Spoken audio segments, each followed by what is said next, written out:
Hello! How are you doing? Come on in. Look at you. Right, let's get down to it, baby. Welcome to Walk and Waffle, episode 3. I meant 3, sorry, I saw some wildlife and got a bit carried away there. Leave it out.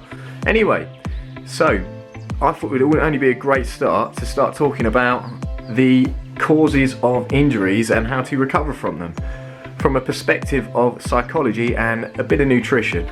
Nothing too taxing on the brain, just a little bit of stuff that I've learned through my own experiences. So I thought we'll kickstart this one by talking about what actually causes injuries in general as opposed to the actual injury itself. So what actually leads to an injury? So we'll start off with the first one, stress. Stress can cause muscle tightness and can also encourage poor posture, because often when we are stressed, we often stand in a protective manner. Shoulders rounded, tight back, often tight in the hip flexors, and obviously that itself can cause yourselves to be more vulnerable to an injury. Also, with stress and injuries, with regards to team sports, it lowers your cognition, and your cognition is the reception and perception of perceived stimuli. In other words, how you react and how you see something that is happening in front of you. For example, let's use football, because who doesn't like football? If you are in a 50-50 challenge and you're going into it half-heartedly or half-tentatively, then there is a chance that you will cause yourself an injury. If you are stressed, you may be tight already. From that, your reception and your perception of the stimuli, which could be the ball and your surroundings, that could also cause an injury, being unaware of who is going into the challenge. And that brings me on to my next point. Stress also affects your decision making, attention and judgment. So just back to relating to that challenge, if you aren't judging the situation well and you're not decisive as well as paying as much attention as what you should do, again, that can cause an injury. So what foods are inflammatory, what foods aren't inflammatory? So your inflammatory foods can include your fast foods, so your McDonald's, KFC and Burger Kings, just getting hungry talking about it. And then you've got your refined carbohydrates, so your bread and your pastries. As well as that, you've got lard and sodas, and these just to name a few.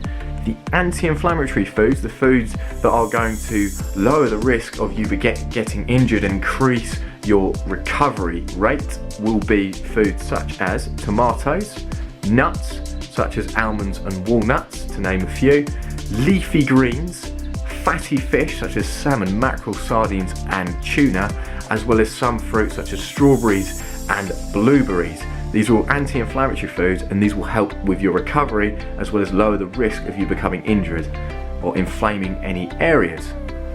So my injury, how did I get it? What did I do to exacerbate it, and what did I do to get better, essentially? So my training at the time, when I was about 17, 18, was very much your typical sort of beach body workout, so focusing strongly on arms and the chest, and obviously a little bit on the back, of course. I wasn't sort of, not training other parts, but I was emphasising a lot of stress on the arms, in particular the biceps and the chest muscles. So with that sort of training, it increased protraction in my shoulders, which essentially meant my shoulders were hunched and rounded forward, which caused poor posture, and then in turn a strain in my middle part of my back, so just in between the shoulder blades, which in turn, after time where I didn't treat it or do a lot more mobility work, it went into the shoulder, and more in particular the rotator cuff. With training programs, I do a 6-week program and then I'd change on to another one. I'd have no taper, I'd have no rest or deload week. I'd just go from one program to another, and this one in particular is where it actually caught me out.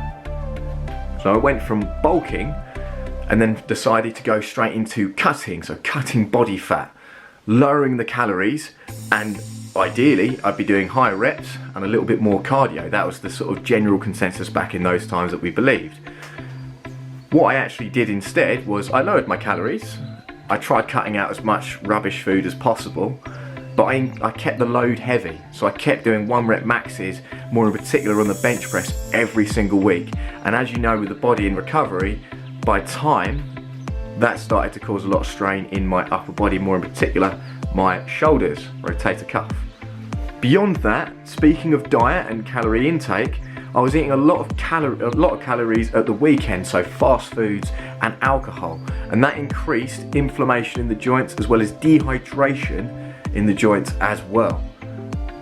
Adding on to that, it was my first year at university, of which caused a lot of stress, and as we spoke about earlier, it lowers your proprioception, so your awareness, it increases muscle tightness where you're all tense, and it also increases inflammation due to the production of cytokines. So how did I recover? Well, it was very simple. I addressed all of those aforementioned points.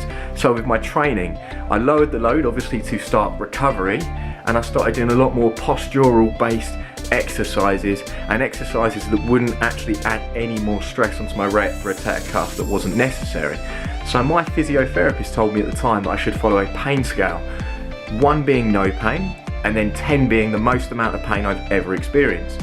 And if it goes over 4 out of 10, i.e. if it goes beyond a niggle in that area when I'm doing a movement, then I should stop straight away or lower the load.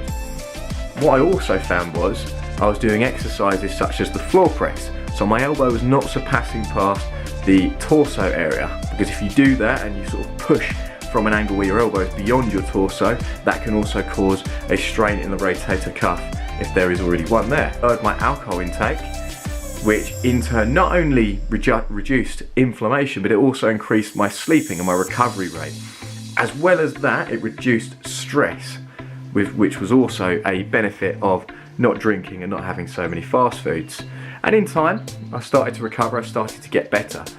When you do have an injury, there's a lot of aftercare that goes into it, because I've found if I actually end up going off task with or off peak with my diet, for instance if I have too much fast food, in particular around Christmas, because as you know it's the time to eat, well, it feels like that, my joints itself will start to inflame.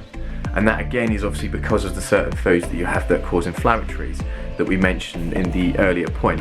So I do have to keep more tabs on what I'm eating, tabs on what I'm doing, and stress levels as well, to make sure that this injury doesn't come back to haunt me. And obviously where I'm now obviously training in boxing, it's a lot different, and I do require my arms to throw punches, and I do need to keep reasonably good posture to maintain good form.